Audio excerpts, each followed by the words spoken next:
10 minutes में बच्चों एक बार पुनः आप लोगों का स्वागत है।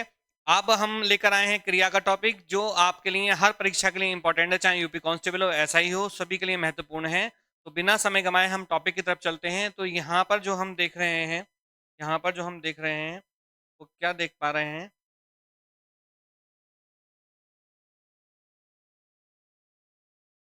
क्रिया के टॉपिक को हम लेकर आए हैं। तो यहाँ पर जो है क्रिया जो हमारी बता रही है वो क्या कह रही है हमारी, पहले उसको जाने हम। उससे पहले थोड़ा सा हम जो है अपनी चीज़ों को समझते हैं। देखो यहाँ पर हमें जो है परीक्षा में जो हमसे पूछा जाता है वो क्रिया के जो रचना या बनावट के आधार है वहां से हमसे प्रश्न पूछा जाता है, अकर्मक और सकर्मक क्रिया से। दूसरी बात, जो फिर प्रयोग के आधार पर जो क्रिया होती है तो वहां पर हमारी जो प्रेरणार्थक क्रिया है या पूर्वकालिक क्रिया है या नाम धातु क्रिया है या सामान्य क्रिया है, ठीक है, या संयुक्त क्रिया है, वहां से भी हमसे प्रश्न पुट ऑफ होते हैं। सबसे ज्यादा हमें जो फोकस रखना है परीक्षा में वो प्रयोग या रचना या बनावट के आधार पर आकर्मक और सकर्मक क्रिया पे ज्यादा वर्क देना है, ठीक है। उसके बाद में हमें यहाँ से प्रेरणार्थक क्रिया, पूर्वकालिक क्रिया और संयुक्त और सामान्य क्रिया यहाँ पर थोड़ा सा हमें ध्यान देना है क्योंकि यहाँ से विगत परीक्षाओं में प्रश्न पूछे गए हैं। तो देखो मैं आपको बता रहा हूँ यहाँ पर कि क्रिया किसे कहते हैं, ठीक है। परिभाषा करिए, जिस शब्द समूह के द्वारा किसी कार्य के होने का बोध हो उसे क्रिया कहते हैं। जिस शब्द समूह के द्वारा किसी कार्य के होने का बोध हो उसे हम क्या कहते हैं बच्चों? क्रिया कहते हैं। जैसे बच्चा दूध पी रहा है, दूसरा एग्जाम्पल है नित्याशा गा रही है। तो देखो यहाँ पर बच्चा दूध पी रहा है, तो देखो पी रहा है, देखो आपने क्रिया पढ़ी होगी, तो क्रिया जो है हमारी पी रहा है, ये यहाँ पे क्या क्रिया है, और गा रही है यहाँ पे क्या है, ये भी क्रिया है, ठीक है। अब बच्चा यहाँ पर क्या है, बच्चा यहाँ पर करता है और दूध यहाँ पे कर्म है, ठीक है। अब नित्याशा यहाँ पे क्या करता है और गा रही है यहाँ पर क्या है हमारी, ये क्रिया है, ठीक है। अब यहाँ पर हम देखते हैं कि क्रिया का विभाजन जो होता है हमारा दो प्रकार का, क्रिया का विभाजन जो है हमारा दो प्रकार से हम वर्गीकृत कर सकते हैं इसे। उसमें क्या है हमारा, रचना या बनावट के आधार पर, दूसरा प्रकार बनता है प्रयोग के आधार पर। तो रचना या बनावट के आधार पर या कर्म के आधार पर हम बात करें तो क्रिया दो प्रकार की होगी हमारी, अकर्मक क्रिया और सकर्मक क्रिया। प्रयोग के आधार पर अगर हम देखें तो पहली बनेगी प्रेरणार्थक क्रिया, दूसरी संयुक्त क्रिया, तीसरी नाम धातु क्रिया, चौथी पूर्वकालिक क्रिया, पांचवी सामान्य क्रिया। तो ये क्रिया यहाँ पर बनेंगी। दूसरी बात यहाँ पर देखो कि अकर्मक क्रिया और सकर्मक क्रिया में, अकर्मक क्रिया जो होगी हमारी, देखो वहां पर आपको ये समझना है कि अकर्मक क्या होता है और सकर्मक क्या होता है, ठीक है। इसको हम समझेंगे, अभी आगे बढ़ते हैं हम।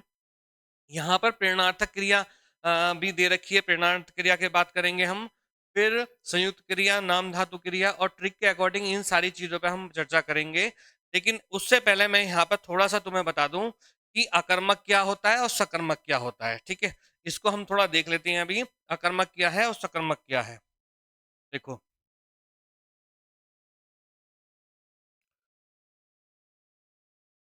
अकर्मक क्या है और सकर्मक क्या है, इसको थोड़ा हम देख लेते हैं।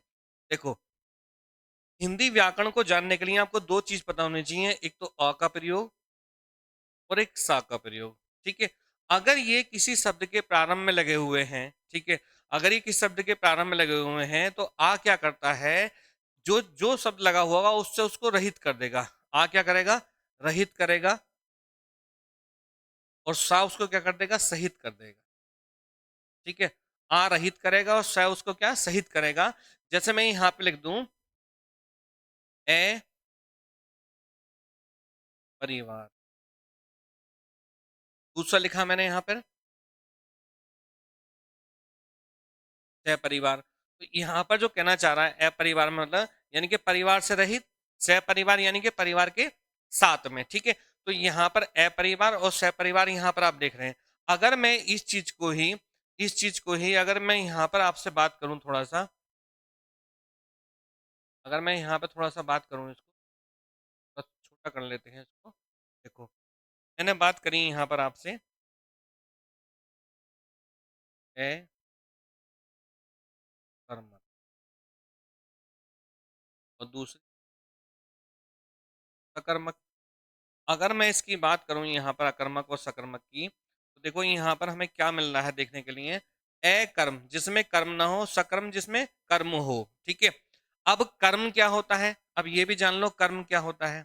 ठीक है, कर्म क्या होता है ये बात अगर आपने जान ली तो फिर आपकी सब चीज मुट्ठी में होगी। कहते हैं ना कि कर लो दुनिया मुट्ठी में, तो अगर कर्म को आपने मुट्ठी में कर लिया तो फिर सारी चीजें ही आपकी जो है मुट्ठी में होंगी। देखो कर्म क्या होता है, क्रिया का प्रभाव जिस पे पड़ता है, क्रिया का प्रभाव जिस पे पड़ता है, क्रिया का प्रभाव जिस पर पड़ता है, क्रिया का प्रभाव जिस पे पड़ता है वह कर्म है, वह कर्म है, वह कर्म होता है। ये बात आप जान लो। ठीक है, अब हम अकर्मक और सकर्मक की बात करते हैं। तो जैसे मैं करूं यहां पर राम सोता है,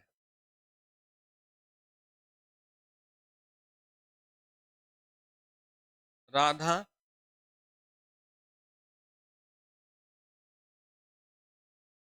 पकड़ती है,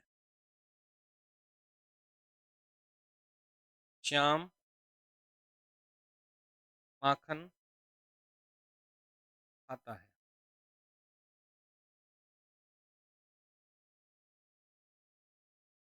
प्यासा फल खाती है।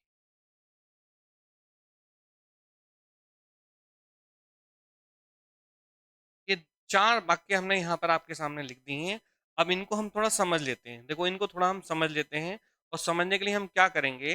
देखो बच्चों, अगर हमें क्या है अकर्मक और सकर्मक का ज्ञान करना है तो कुछ हमारी अकर्मक क्रिया भी होती है, मैं उन पर बात करूंगा अभी, मैंने बताऊंगा अभी उन पे। अब वहां पर क्या है आपको जो समझना होगा वो क्या समझना होगा कि जो वाक्य में हमारी क्या होता है, क्रिया होती है। ठीक है, क्रिया से हमें क्या लगाकर प्रश्न पुट ऑफ करना है, क्या लगाना है क्रिया में। ठीक है, अगर कोई उत्तर नहीं मिल रहा है, कर्ता से कोई मतलब नहीं होगा, अगर कोई हमें उत्तर नहीं मिल रहा है तो क्रिया क्या बनेगी हमारी, अकर्मक बनेगी। और कोई उत्तर मिलता है क्रिया में क्या लगाकर तो क्रिया क्या बन जाएगी, सकर्मक बन जाएगी। अब देखो मैं यहाँ पर लगाता हूँ कि क्या लगाया मैंने यहाँ पर, क्या लगाया, क्या लगाया, मैंने पूछा क्या सोता है, क्या सोता है, तो कोई उत्तर मिल रहा है आपको। ठीक है, कर्ता से हमारा कोई मतलब नहीं, कर्ता से हमारा कोई मतलब नहीं है, तो उत्तर हमें नहीं मिला, उत्तर हमें यहाँ पर नहीं प्राप्त हुआ।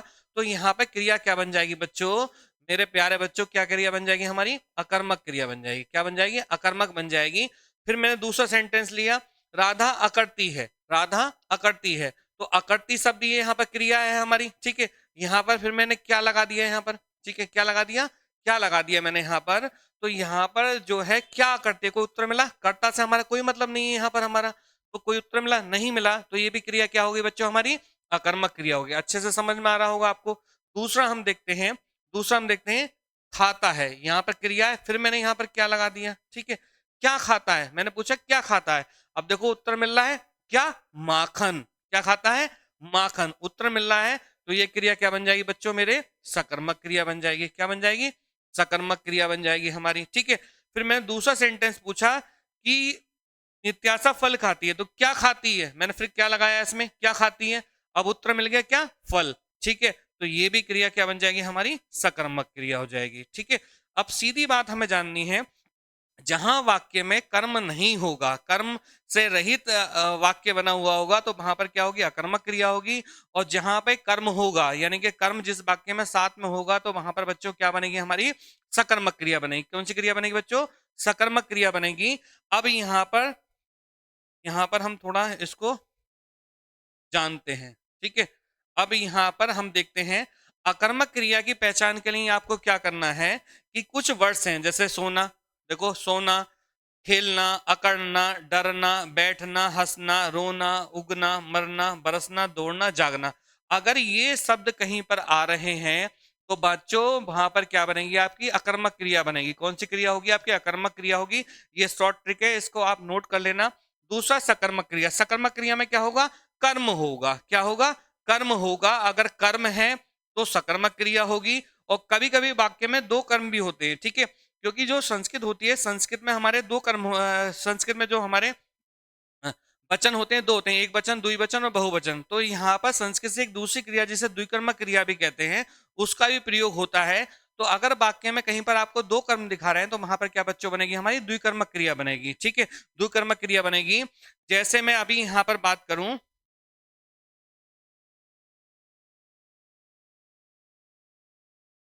जैसे हमने यहाँ पर अभी ये सेंटेंस लिखा था। अब देखो थोड़ा सा मैं इसको जो है जूम इन कर लेता हूँ, थोड़ा सा छोटा कर लेता हूँ। जैसे मैंने एक एग्जाम्पल लिखा है यहाँ पर, क्या लिखा बच्चों, एक उदाहरण लिखा मैंने यहाँ पर, एक उदाहरण लिखा है यहाँ पर।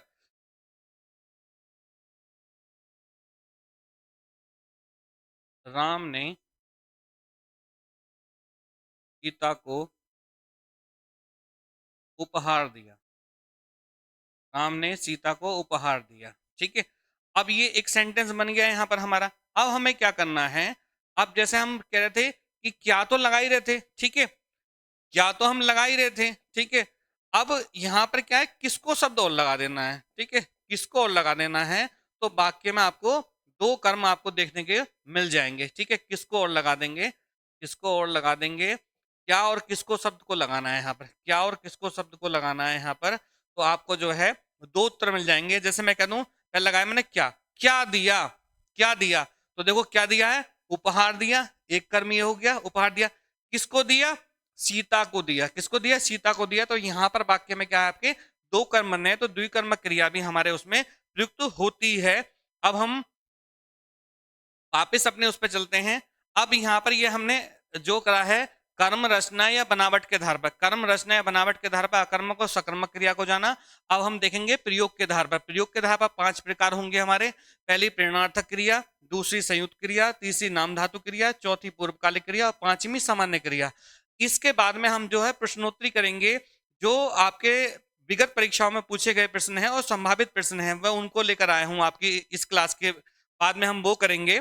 और वीडियो को अगर वीडियो आपको अच्छी लग रही हो, ईमानदारी के साथ में अगर आपको अच्छी लग रही है, तो वीडियो को लाइक करना है, सब्सक्राइब करना है। और दूसरे जो मित्र हैं आपके, जो ठंड में आप परीक्षा की तैयारी कर रहे हैं, कांस्टेबल की, एएसआई की तैयारी कर रहे हैं, और जो और भी हैं, हमारी ये जो वीडियो है आपकी जो छोटी क्लासेस हैं उनके लिए भी महत्वपूर्ण होगी, क्योंकि बेसिक से मैं आपको यहाँ पर बता रहा हूँ, ठीक है। तो वीडियो को ज्यादा लाइक और सब्सक्राइब आपको करना है।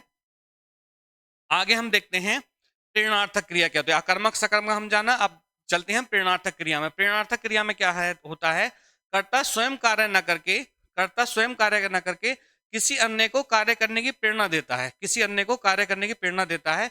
इसमें जो है दो कर्ता होते हैं। क्या होते हैं बच्चों, दो कर्ता होते हैं। पहला होता है प्रेरक कर्ता और दूसरा होता है प्रेरित कर्ता। तो प्रेरक कर्ता कौन होता है, जो प्रेरणा दे रहा है, और प्रेरित कर्ता कौन होता है, जो प्रेरणा ले रहा है। जैसे सीधा सा उदाहरण समझो, मैं यहाँ पर जो हूँ, यहाँ पर जो इस कंडीशन में हूँ मैं, आपको जैसा आप वीडियो देख रहे हैं, वॉच कर रहे हैं, देख रहे हैं मेरे को, तो मैं यहाँ पे क्या हूँ, प्रेरक करता हूँ, और आप क्या है, प्रेरित करता है। मैं यहाँ प्रेरक करता हूँ और आप क्या है, प्रेरित करता है।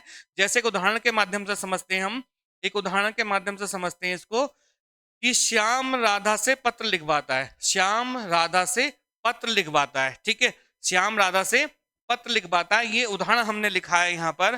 तो देखो इसमें क्या है, जो पहला कर्ता होगा, ठीक है, पहला जो कर्ता होगा, यानी कि प्रथम कर्ता, प्रथम कर्ता जो होगा वो क्या होगा, हमारा प्रेरक कर्ता होगा। और जो द्वितीय कर्ता होगा, जो द्वितीय कर्ता होगा, वो क्या होगा बच्चों, हमारा प्रेरित कर्ता होगा। तो देखो यहाँ पर श्याम और राधा दो लोग हैं, ठीक है।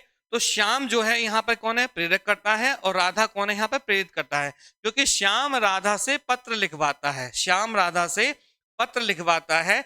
तो यहाँ पर जो है श्याम और राधा जो है दो करता है। तो श्याम यहाँ पर प्रेरक करता है और राधा यहाँ पर क्या है, प्रेरित करता है, क्योंकि राधा उससे प्रेरणा ले रही है, उसके करने कहने के बाद में जो है कार्य को कर रही है। जैसे मैं यहाँ पे कहूं कि अधिकारी कर्मचारियों से कार्य करवाते हैं, अधिकारी कर्मचारियों से कार्य करवाते हैं, तो अधिकारी वहां पे प्रेरित करता हो गया और कर्मचारी वहां पे क्या हो गए, प्रेरित करता हो गए।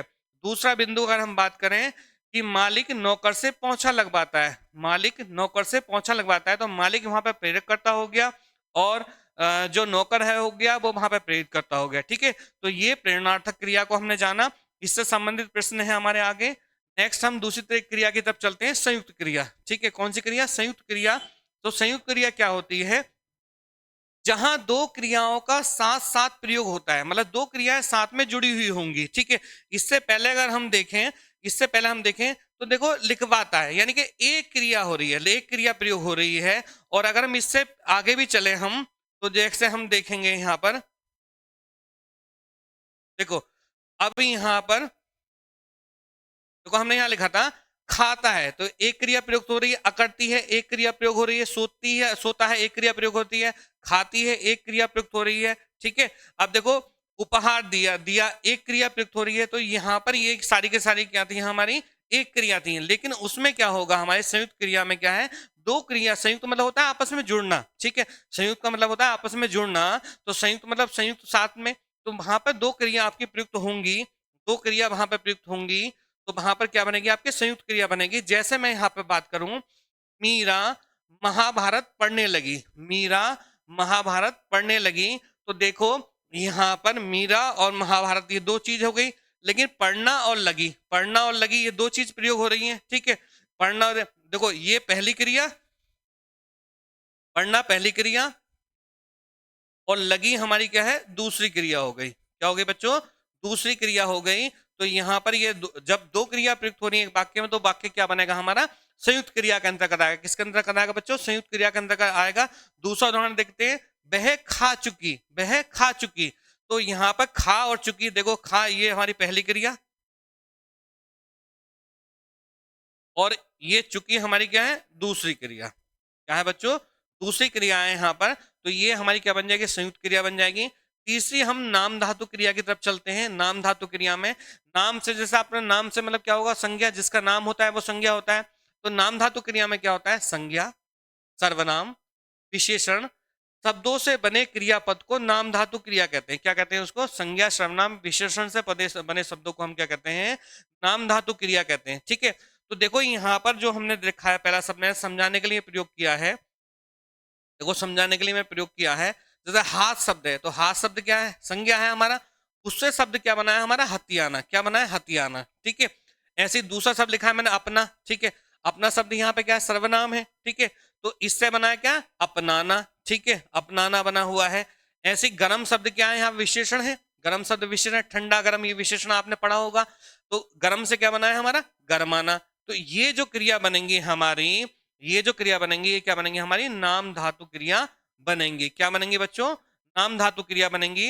नेक्स्ट हम आगे बढ़ते हैं, देखो पूर्वकालिक क्रिया, ये इंपॉर्टेंट है, परीक्षा की दृष्टि से बहुत इंपॉर्टेंट है पूर्वकालिक क्रिया। इसको थोड़ा हम जानेंगे कि पूर्वकालिक क्रिया क्या होती है।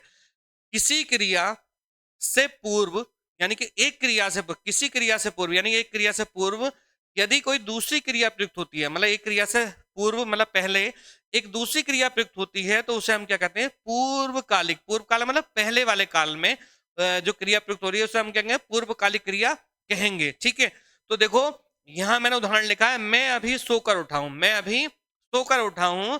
तो देखो यहां पर जो है हमें ट्रिक मैंने यहां पर लिख दी है, जो लास्ट वाली क्रिया है उसमें कब लगाकर प्रश्न पूछना है। अकर्मक सकर्मक में क्या लगा के देखना है, और द्विकर्मक क्रिया में क्या और किसको लगा के देखना है। ठीक है, तो देखो मैं यहाँ पे कब लगा रहा हूं, कब उठा है, मैंने यहाँ पे कब लगा दिया। ठीक है, कब उठा हूं। ठीक है, तो क्या मिल रहा है, पहला उत्तर क्या मिल रहा है, सोकर। क्या मिल रहा है, सोकर।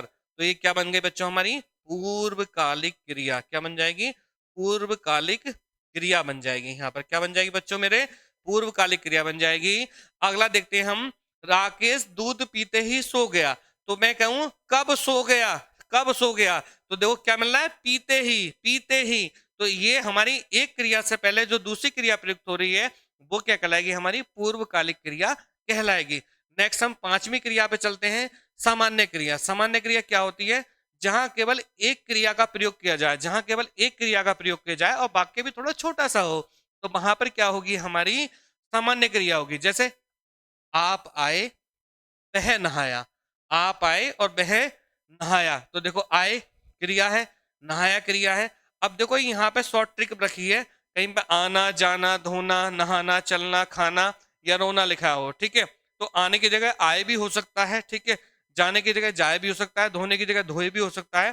तो जो यहाँ पर मूल रूप से है वो यहाँ पर हमें देखने को मिल रहा है कि अगर ये चीज अगर आएगी तो वहां पर क्या मिलेगी, आपकी सामान्य क्रिया बनेगी। अब थोड़ा सा मैं यहां पर आपसे बात करता हूं, ये जो क्रिया जो हम पढ़ रहे हैं, ठीक है, ये जो क्रिया पढ़ रहे हैं ये हमारा अपना हिंदी व्याकरण का टॉपिक नहीं है। ठीक है, ये जो संस्कृत में जो है हमारा संस्कृत में हम एक टॉपिक पढ़ते हैं जिसे कहते हैं बेटा हम धातु। क्या कहते हैं? धातु। ठीक है, क्या कहते हैं? धातु कहते हैं। तो जितनी संस्कृत की धातुएं थी हमारी, जो गणों में विभक्त है हमारे, ठीक है, 11 गण होते हैं लेकिन 10 गण की बात करते हैं, तो ये करीब जितनी धातुएं हैं हमारी, इन धातुओं में या तो जब हम हिंदी में लिखा है या तो हमने ना प्रत्यय जोड़ा है या फिर ता प्रत्यय जोड़ा है, या तो ना प्रत्यय जोड़ा है, ता प्रत्यय जोड़ा है। तो वहां पर हमने जो है जो हिंदी में क्रियाओं का निर्माण किया है, तो ना या ता प्रत्यय जोड़कर हमने हिंदी में उनका क्रियाओं का निर्माण किया है। ठीक है, तो क्रिया का मूल, आपसे क्वेश्चन पूछेगा क्रिया का मूल रूप। मूल मतलब जो पहले का है, क्रिया का मूल रूप क्या कहलाएगा? धातु कहलाएगा। क्या कहलाएगा? क्रिया का मूल रूप आपका क्या कहलाएगा? धातु कहलाएगा। जैसे मैं यहां पे लिखूं, संस्कृत में एक धातु होती है पठ, ठीक है, एक होती है लिख, ठीक है, एक होती है वध, ठीक है, एक होती है क्रीड, ठीक है, ठीक है, ये धातुएं हमारी मूल धातुएं हैं। तो इनमें क्या है, हमने इनमें जब हिंदी में हमने प्रयोग किया तो यहां पर क्या है, पट से हमारा जो हमने रूप परिवर्तन धीरे धीरे किया है, तो पट से क्या बना? पढ़ना, ठीक है, लिख से बना लिखना, पद से बना बोलना, क्रीड से बना खेलना, ठीक है। तो ये हमने संस्कृत से जो क्रियाएं ली हैं, संस्कृत से जो हमने धातुएं ली हैं, उनमें हमने ता और ना प्रिय जोड़कर, ना प्रत्यय जोड़कर हमने क्रियाओं का निर्माण किया है। ना और ता हमारा काल के अकॉर्डिंग चलेगा, ठीक है। तो वो या तो ना प्रत्यय जोड़ा है या ता प्रत्यय जोड़ा है। तो कभी कभी आपसे क्वेश्चन पटअप हो सकता है कि क्रिया का मूल रूप क्या कहलाता है। तो क्रिया का मूल रूप क्या कहलाता है? धातु कहलाता है। धातु मैंने यहाँ पर आपको लिख दी है, ठीक है। कितनी? ये करीब करीब हमारी जो धातुएं हैं, हमारी जो हम हिंदी में प्रयुक्त करते हैं, जो संस्कृत से हमने ली हैं, तो ये जो सारी धातुएं हैं, इनकी जो संख्या है, इनकी जो संख्या है वो है हमारी, वो है हमारी करीब करीब 1667 धातुएं हैं, जो हम 10 गणों में प्रयुक्त करते हैं। किसमें करते हैं बेटा? 10 गणों में प्रयुक्त करते हैं, इसको 10 गणों में प्रयुक्त करते हैं। लेकिन गणों की जो संख्या होती है, जो गणों की संख्या होती है, गणों की जो संख्या होती है, गणों की जो संख्या है, गणों की जो संख्या है, वो कितनी होती है बेटा? 11 गण होते हैं। कितने गण होते हैं? 11 गण होते हैं, ठीक है। अब यहाँ पर जो आप देख रहे हैं कि गण जो होते हैं, एक टॉपिक छंद में भी है, कभी छंद में आप कंफ्यूजन ना हो, तो छंद में जो गण होते हैं वो 8 गण होते हैं। जगण, तगण, मगण गण, इसमें जुहात्यादि गण, भवादि गण, चुरादि गण, ठीक है, और अरादि गण, ठीक है। और ये इस टाइप के गण होंगे, वो किस में आएंगे? हमारे धातुओं में प्रयुक्त होंगे। अब हम इसके बाद में अगले उसमें जो है हम प्रश्नोत्तरी को लेकर आएंगे, और उस प्रश्नोत्तरी को देखें आप, और आपका जो है एक भी प्रश्न यहाँ से बचेगा नहीं। धन्यवाद।